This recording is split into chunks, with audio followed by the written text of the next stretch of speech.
College, your career compass. Another Dallas healthcare worker is quarantined. It's a health scare on the high seas. And you're in luck if you have an outstanding traffic ticket in One Valley City. They are giving violators a big break.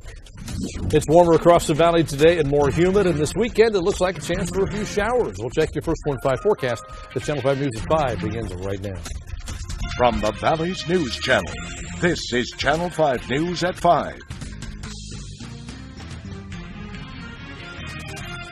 A Dallas healthcare worker is under voluntary quarantine on board a Carnival cruise ship in the Caribbean.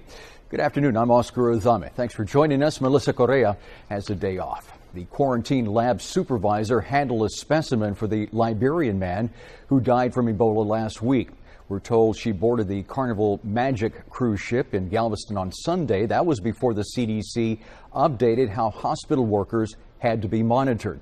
So far, the woman who is traveling with her husband has shown no symptoms of Ebola. The cruise ship on its way to Cozumel, Mexico. Other passengers, though, had concerns. Here's part of a cell phone call from one of them. You see kind of people that are, that are crying. Just a lot of questions of why the person was here. Now, Secretary of State John Kerry tried to arrange for a helicopter to land on the ship to evacuate that passenger, but the Prime Minister of Belize denied that request. Experts are stressing the risk of any passengers on board being infected is low. Yeah, we're really proud of you. All right. Top of Ireland, everything. And I love you guys. We love you, Nina. I love you. Yeah, she looks in pretty good spirits. That is Nina Pham, the first nurse infected with Ebola on American soil. She, again, in good spirits.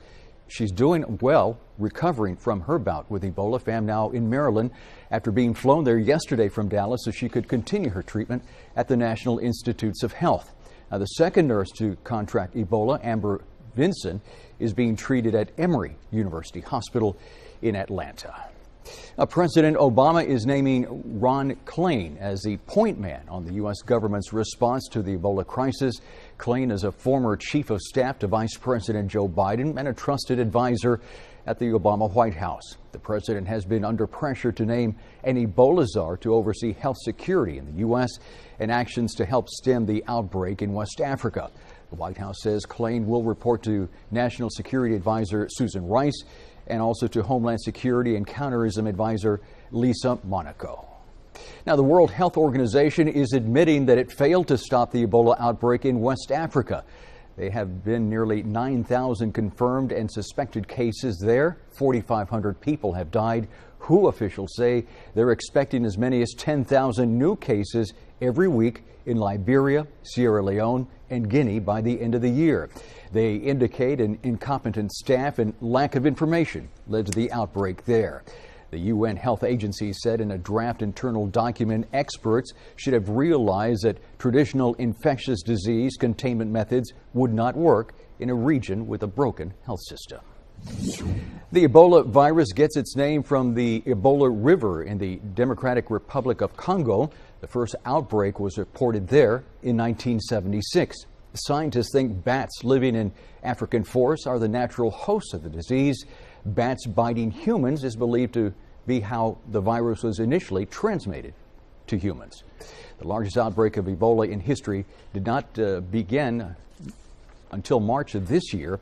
Health experts say Ebola is only spread through direct contact with blood or bodily fluids from an infected person. Well, a Little Notice investigative report issued back in August found that the federal government was completely unprepared for a viral epidemic. Those findings have taken on new importance now that the Ebola virus has made its way to the U.S. Our Rebecca Young is in our studio with more on what she found out. Rebecca?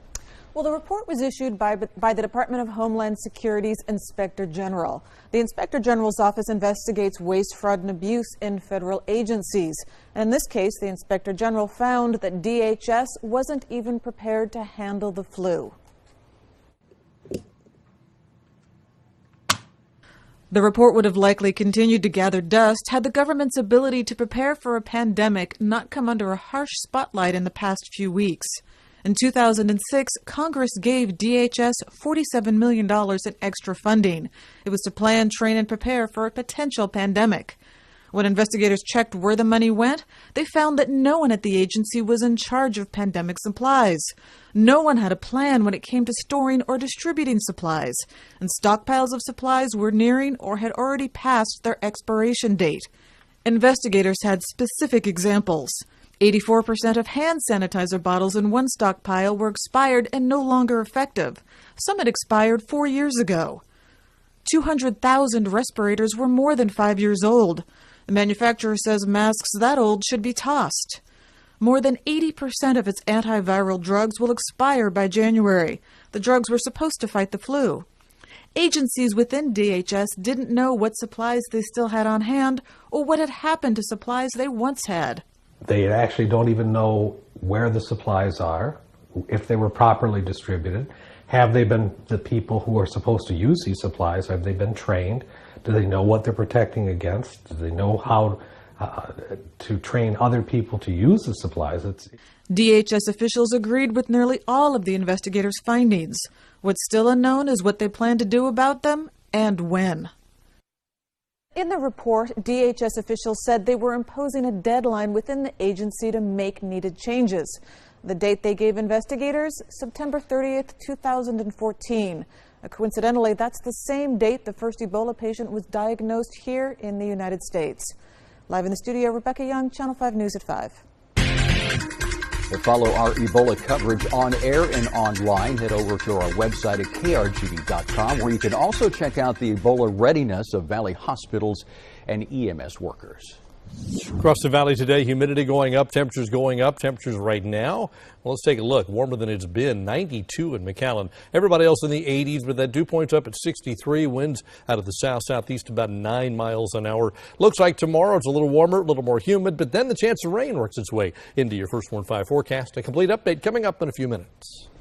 An update now to a 5 on Your Side report we brought you yesterday. Madonna family reached out to us for help with some sewage issues that they have at their home. They haven't been able to use their toilets, all because of a sewage backup. The city of Donna told us they were going to begin to repair that problem today. We went out to the house to see if that work was underway. So far, we didn't find any. We'll check back with the city of Donna on Monday, and we'll let you know what happens.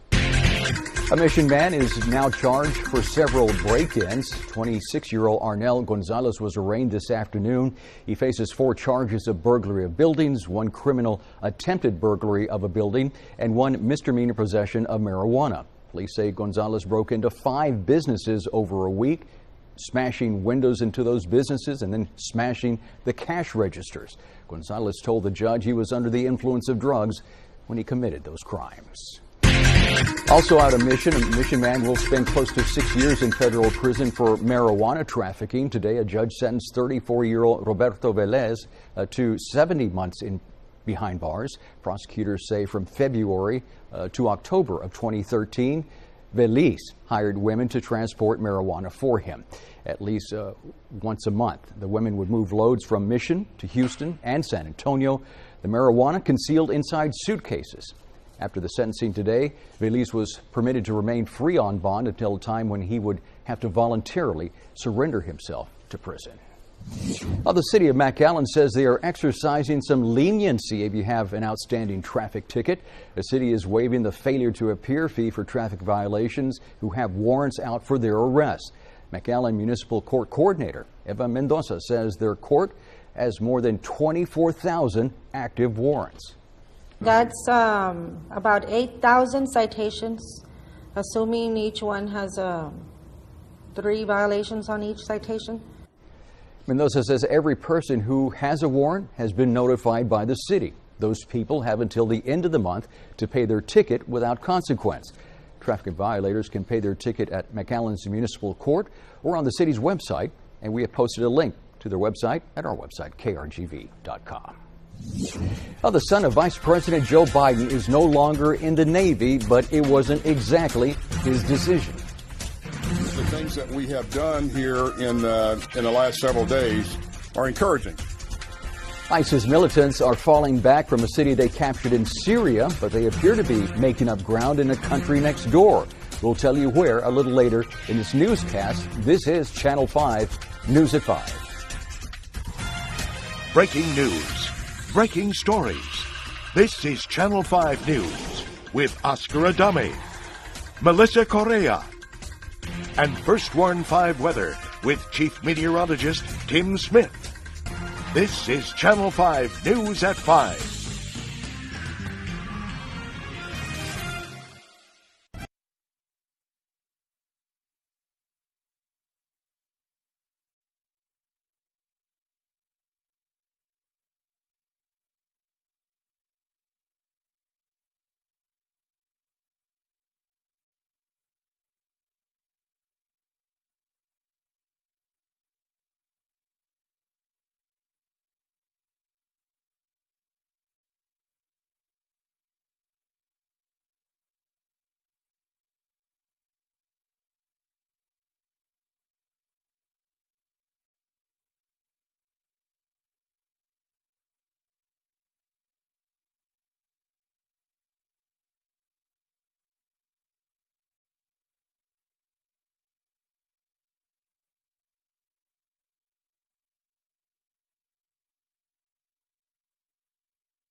I'm Eddie Zamora, and I approve this message. Well, today we learned that one of the sons of Vice President Joe Biden was kicked out of the Navy. ABC's Karen Travers report he got the boot for failing a drug test. An embarrassing headline today for Vice President Biden. His second son, Hunter, was discharged from the Navy in February after testing positive for cocaine. A person familiar with the case said Hunter Biden failed a urinalysis test administered in June 2013. Biden joined the Navy Reserves at age 43. He had to get a special waiver because of his age. We have a lot of bad judgment in my family. My son, who's over 40, just joined the United States Navy. This was Hunter Biden's second public run-in with drugs. He had to get a second waiver for the Navy due to a prior incident as a young man. Hunter became a naval officer as part of a direct commission program designed to recruit professionals into the Navy. He was assigned to a public affairs support unit based in Norfolk, Virginia. Hunter, who's a lawyer, is now a managing partner at an investment company. He released a statement overnight saying, "It was the honor of my life to serve in the U.S. Navy, and I deeply regret and am embarrassed that my actions led to my administrative discharge. I respect the Navy's decision. With the love and support of my family, I'm moving forward." The Vice President's office has not yet commented on his son's discharge from the Navy. Karen Travers, ABC News, Washington. A little warmer across the valley today, a little more humid as well. That's a trend that's going to continue into the weekend, enough so that we'll probably see some rain. When we come back, your First Warn 5 forecast. Earl South, Las Milpas, Port Isabel, and the rest of the valley next.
And now, First Warn 5 weather with Chief Meteorologist Tim Smith. Hey folks, the weekend is just about here, and if you're looking for something to do tomorrow, we've got a great family activity for you. It's Amazing Skies going on at the TSTC Cultural Arts Center tomorrow from 2 to 9. It starts at 2 with a lot of great hands-on indoor activities going on. We'll be taking folks over to the Challenger Learning Center. If you haven't been there yet, it's worth seeing. Take the kids to that. We'll have a big indoor planetarium set up. Telescopes will come out after dark, but between 2 and 9, right at 6 o'clock, astronaut Mike Fossum's going to be in the house, and he's going to be talking to everybody. So if you get out there middle of the afternoon, you might get to visit with Mike a little bit, and then you hear Commander Fossum speak at about 6 o'clock. Should be an exciting presentation. Heard him talk today, and I tell you what, he's got some cool things to say, very inspirational to the kids. So get him out there, do the activities in the afternoon, and then get to meet the astronaut, and then stay and see the telescopes at night. It's going to be a fun day. Tomorrow, 2 to 9. At TSTC's Cultural Arts Center in Harlingen. AmazingSkies.org. O-R-G is the website to learn more. Right now, temperatures 80s and 90s across the area. It's warmed up a little bit. Humidity's come way up. Look at the dew points. After being in the 30s and 40s, now they're in the 60s and back into the 70s. So we're kind of back to normal, at least in the eastern part of the valley, and these numbers will continue to come up the next day or so. So it's just going to be warm and humid. And look at our lows tonight. Remember a couple days ago, we were 52, 53. Yesterday in the 60s. This morning, just barely in the 60s. Tomorrow morning in the 70s for lows. And then the highs tomorrow afternoon back up around 90 or so. Rest of South Texas, not a lot different. 88 in San Antonio, 85 Victoria, 90 in Falfurrias right now. Laredo checks in at 92 degrees. And if we go a little wider, there's a little bit of cooler weather in the Panhandle. Lubbock is 77, but everybody else is plenty warm today. As you might guess, there's a front sitting right in here. So you see clouds behind it. You saw the cooler temperatures behind it, but most of the state seeing sunshine and a southeasterly wind. That's what's pushing the warmer, more humid air in on top of us. Let's go to tomorrow and notice a little bit more green stuff shows up right on the coast. I think we could see an isolated shower or two around tomorrow. More likely what we're going to just see is an increase in the cloud cover as the day goes on, and spotty showers, even a thunder shower, a possibility. Chance of rain goes up a little bit more when we get into Sunday because there's an awful lot of moisture sitting just to the south of us, and the models now really showing a surge of that moisture up the coastline. So Sunday could see some scattered showers and thunder showers. Activity could still be around on Monday, but then it should taper off. This thing kind of concentrates the moisture a little bit down to the south, pulls dry air into it, so we should at least see a downward trend in the rain chances by Tuesday of next week. But here you go, 30, 50, 50 the next 3 days, and temperatures, well, the norm's 87. We're above it tomorrow, but we're back down into the mid-80s by the time we get to Monday. The Gulf is quiet. The Atlantic is not. Of course, there's Gonzalo there. Bermuda right there. Take a look at that. The eye is getting awfully close to Bermuda as we speak. It's going to continue pushing off to the north. You can see the winds are 115. They're taking a pretty significant hit there right now. Goes out into the North Atlantic after that, and that's it. But boy, folks in Bermuda are have the hatches battened down, as you say, because it's a pretty rough storm for them. 73 tonight, more clouds. Then tomorrow back up to 89. Spotty showers, more humid. Next 5 days, we keep it in the 80s, but we're bringing that chance for some showers all the way into probably Tuesday when things begin to taper off. That's your updated First Warn 5 forecast. Don't expect to see a nominee for Attorney General named for at least another few weeks. There are some contenders. We'll tell you who they are. And Beat the Line for this year's general elections. We'll tell you when you can start voting next.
attractive offer.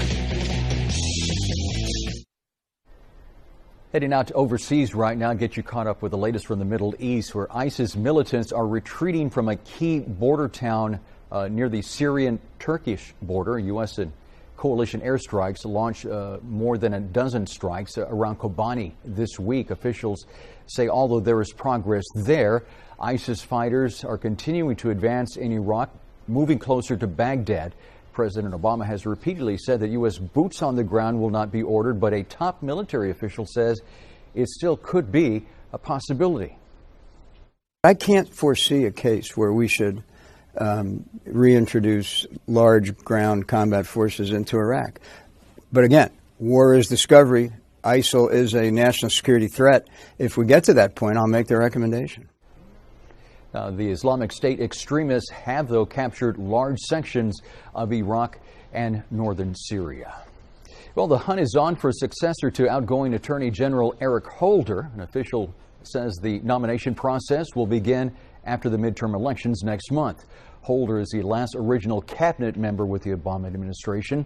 Among the names being thrown out as possible nominees are Labor Secretary Tom Perez and former Homeland Security Secretary Janet Napolitano. Across the valley, humidity is working its way back in. As we go through the evening hours, it looks like that's just going to continue. Temperatures will go down, but a little more slowly than the last few nights. 76 degrees by 11. We'll check your forecast when we come back.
$70 now at Lax. The November general election about 2.5 weeks away. You can avoid long lines by voting early on Monday. Texas Secretary of State Nandita Berry says a record number of Texans are registered to vote in this election cycle. Election day is November 4th. In order to cast your ballot, you will need a photo ID. A federal appeals court reinstated the state's voter ID law earlier this week. Now, there are different forms of identification you can use. They include a Texas driver's license, personal ID card, or a U.S. passport, a Texas concealed handgun license, or a U.S. military ID card with photo can also be used. You can also use a U.S. citizenship certificate or certificate of naturalization with a photo. And if you don't have any of these, you can get an election identification certificate at any Texas driver license office. Well, looking ahead to some of the stories our news crews are working on right now for Channel 5 News at 6, strangers are being buried in family cemetery plots. We'll tell you what some cemetery supervisors are saying. And also coming up at 6, our breast cancer awareness series with Letty Garza. She's now live in her studio with the preview. Letty? That's right, Oscar. I am standing live at Studio B, where behind me you will see doctors answering your questions about breast cancer. They will be here to take your calls starting at 6 p.m. Please don't be shy and call. We will have both English and Spanish-speaking doctors. Also at 6, we'll hear from another breast cancer survivor who learned 1 year ago today that she was diagnosed with this deadly disease. That's all coming up in today's Breaking the Barriers at 6 o'clock. Back to you, Oscar. Otherwise, looks like that chance of rain's on the increase as we head into the weekend. Look at the 7-day forecast. We start with the first 3 days, and a spotty shower possible tomorrow as the clouds thicken up a little bit. And then by Sunday, I think a better chance for rain, and temperatures a little bit cooler because of the clouds and the showers, maybe even a thunderstorm. Things linger into Monday and taper off on Tuesday, and I think by Wednesday, Thursday, Friday, we're mainly dry once again, and temperatures hover in the 80s with nighttime lows going back down into the 60s by the middle part of next week. Complete update for you is coming up at 6 o'clock. Yeah, not bad for October. Hey, thanks for joining us. I hope you can stick around. ABC's World News Tonight up next, followed by Channel 5 News at 6. Have yourself a great weekend. Be safe. Bye-bye.